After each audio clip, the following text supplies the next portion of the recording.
अस्सलाम वालेकुम व्यूअर्स, मैं हूँ Sitara Nayab and welcome to my channel mothers guide. Last मैंने जो लाइव सेशन किया था जिसमें मैंने आप लोगों का थैंक यू किया था फॉर 100K सब्सक्राइबर्स, उसमें आप लोगों ने मुझसे रिक्वेस्ट किया था कि मैं आपको फ्लू के बारे में वीडियो बना के दूं, क्योंकि अक्सर फीमेल्स को प्रेगनेंसी में फ्लू होता है और वो समझ नहीं पाती कि ऐसे में क्या करें। इसमें आपको पहले ये जानना जरूरी है कि very first symptoms of pregnancy में फ्लू भी शामिल है, इसलिए अगर आपको बिल्कुल स्टार्टिंग में फ्लू होता है तो उसको आप एज ए सिम्टम लें। अदरवाइज हम अपनी वीडियो को स्टार्ट करते हैं। फ्लू ड्यूरिंग प्रेगनेंसी यानी कि हमल के दौरान होने वाला फ्लू। चूँकि आप लोग डॉक्टर से कोई दवाई ले नहीं सकते, इसलिए आप लोग इसके लिए घबरा जाते हैं। आपको इसका रीजन पता होना चाहिए। इन्फ्लुएंजा के नाम से एक वायरस होता है जो आपको एक इंसान से या एक एनवायरनमेंट से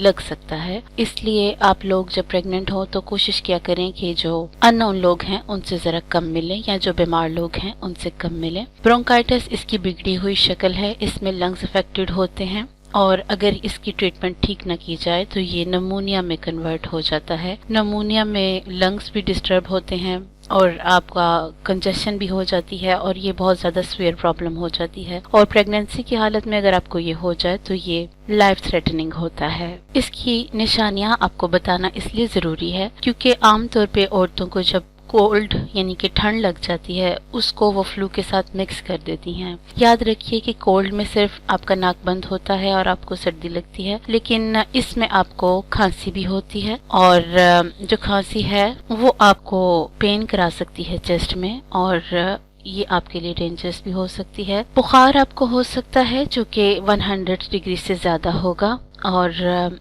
अगर आप थर्मामीटर से चेक करेंगी तो वो आपको ऑलमोस्ट 100 से अबव ही मिलेगा। तो इस तरह का जो टेम्परेचर है वो फ्लू के सिम्टम्स में आता है। इसके अलावा आपको हेडेक हो सकती है यानी कि सर दर्द। तो सर दर्द आपको फ्लू की वजह से होती है। सर दर्द के अलावा कुछ और भी पेन्स हैं जो आपको फ्लू की वजह से हो सकती हैं, जिनमें मसल्स एक शामिल हैं, यानी कि आपकी बाफ्तों में दर्द, आपके कंधों में दर्द, आपके डिफरेंट किस्म के मसल्स में पेन हो सकती है और ये सिम्टम होता है फ्लू का। इसलिए आप फ्लू को प्रेगनेंसी में ज्यादा इजी नहीं ले सकती। रनिंग और स्टफी नोज, आपका नाक बहुत ज्यादा बहता है या नाक बहुत ज्यादा कंजेस्टेड किस्म का भरा हुआ होता है और ना सांस आगे जाता है ना पीछे जाता है, तो ये जो सिम्टम है ये कोल्ड और फ्लू में कॉमन है। सोर थ्रोट, इसमें आपका गले में दर्द हो सकती है, गला खराब भी हो सकता है और गला खराब ना हो तो भी आपके गले में दर्द हो सकती है। खांसी करते हुए भी दर्द हो सकती है, सिंपली वैसे भी कुछ खाते पीते आपको दर्द महसूस हो सकती है।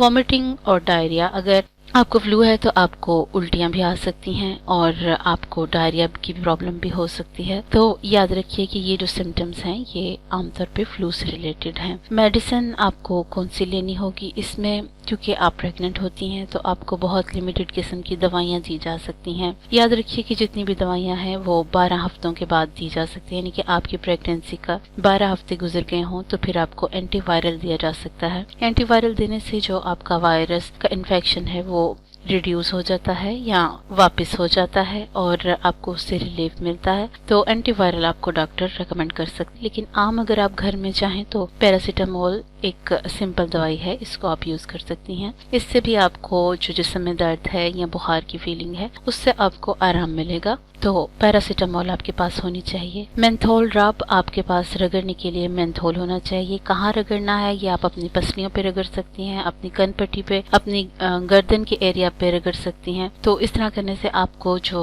कंजेशन वगैरह की फीलिंग है या खांसी की थोड़ी सी कंट्रोल होती है। नेजल स्ट्रिप्स अवेलेबल होती हैं जिससे आपका नाक खुल जाता है और इसको भी आप प्रेगनेंसी में यूज कर सकते हैं। क्योंकि ये एक्सटर्नली यूज होती है इसलिए इसके साइड इफेक्ट नहीं होते, इसलिए आप इस तरह के स्ट्रिप्स यूज कर सकती हैं। कफ ड्रॉप्स यानी कि खांसी के कतरे, वो भी आप प्रेगनेंसी में यूज कर सकती हैं। अगर आपको खांसी बेतहाशा हो गई है और आपसे उसकी वजह से यूरिन बार बार डिस्चार्ज हो रहा है तो फिर आप खांसी के लिए कतरे यूज कर सकती हैं। वो आप अपनी जो डॉक्टर हैं उनसे लिखवा सकती हैं। टाइलेनॉल जो टैबलेट होती है वो आपको इसलिए दी जाती है कि आपका जो बुखार है वो कंट्रोल हो जाए। ऐसी सूरत हाल में आपको आइब्रोफेन वगैरह नहीं दी जाती क्योंकि वो नॉन स्टेरॉइड होती हैं और वो आपके लिए अच्छी नहीं نہیں ہوتی پریگننسی میں، اس لیے آپ کو ٹائلینول دیا جاتا ہے۔ کیلشیم کاربونیٹ آپ کو اس صورت میں دیا جاتا ہے جب آپ کو وامٹنگ ہو رہی ہو یا ڈائریا ہو رہا ہو، تو وہ پھر آپ کے اسٹمک کو نارملائز کرنے کے لیے آپ کو کیلشیم کاربونیٹ کی دوائیاں جیسے کہ میوکین وغیرہ دی جاتی ہے۔ ہوم ریمیڈیز زیادہ بہتر پریگننسی میں ہوم ریمیڈیز ہی ہوتی ہیں، یعنی کہ گھریلو ٹوٹکے۔ اگر آپ کو نزلہ ہو گیا ہے یا آپ کو فلو ہو گیا ہے تو آپ کو پتا ہونا چاہیے کہ آپ گھر میں کیا کیا پاسبل طریقے سے اپنا علاج کر سکتی ہیں۔ پہلے تو آپ کو کرنا ہے پلینٹی آف ریسٹ، زیادہ آرام کرنا ہے۔ اس کی ریزن یہ ہے کہ جو جسم میں ڈسٹربنس ہوتی ہے وہ زیادہ آرام کرنے سے ٹھیک ہو جاتی ہے، اور کافی چیزیں جو اپسیٹ ہوتی ہیں وہ بہتر ہو جاتی ہیں، جسم میں جو پین ہے وہ بھی کنٹرول میں آ جاتی ہے۔ پلینٹی آف واٹر وہ اس لیے زیادہ پینا ہے کہ ایک تو ویسے بھی آپ کو پریگننسی میں پانی زیادہ پینا ہوتا ہے، لیکن دوسری صورتحال یہ ہوتی ہے کہ جب آپ کو ڈائریا یا وامٹنگ ہوتی ہے تو پھر آپ کو ڈی ہائیڈریشن ہو سکتی ہے۔ اس سچویشن سے نمٹنے کے لیے آپ کو زیادہ پانی پینا چاہیے۔ گارگل ود سالٹ واٹر، یعنی کہ نمک والے پانی سے غرارے کریں۔ یہ اس صورت کے لیے ہے جب آپ کے گلے میں درد ہو یا سور تھروٹ کا مسئلہ ہو گیا ہو، تو پھر آپ نمک والا پانی گرم کریں اور اس کے ساتھ غرارے کریں، تو اس طرح کرنے سے آپ کو بہت زیادہ سکون ملتا ہے۔ سیلائن نیزل ڈراپس، اگر بہت زیادہ آپ کا ناک بند ہے جس سے آپ کو سانس لینے میں پرابلم ہو رہی ہے تو سیلائن والے ناک کے ڈراپس استعمال کر سکتے ہیں، وہ بھی ایکسٹرنلی یوز کے لیے ہوتے ہیں، تو اس سے بھی آپ کو پریگننسی میں ایز سچ کوئی سائیڈ افیکٹ نہیں ہوتا، اور آپ کا 4 سے 5 گھنٹے تک کے لیے ناک کھل جاتا ہے۔ Breathing warm and humid air, یعنی کہ گرم اور نم ہوا میں سانس لیں۔ اگر زیادہ سردی ہے تو آپ کا کمرہ ڈرائی ہو جائے گا، یا بہت زیادہ گرمی میں بھی آپ کا کمرہ ڈرائی ہو جاتا ہے، تو ایسی صورتحال میں آپ کو کمرے میں نمی کا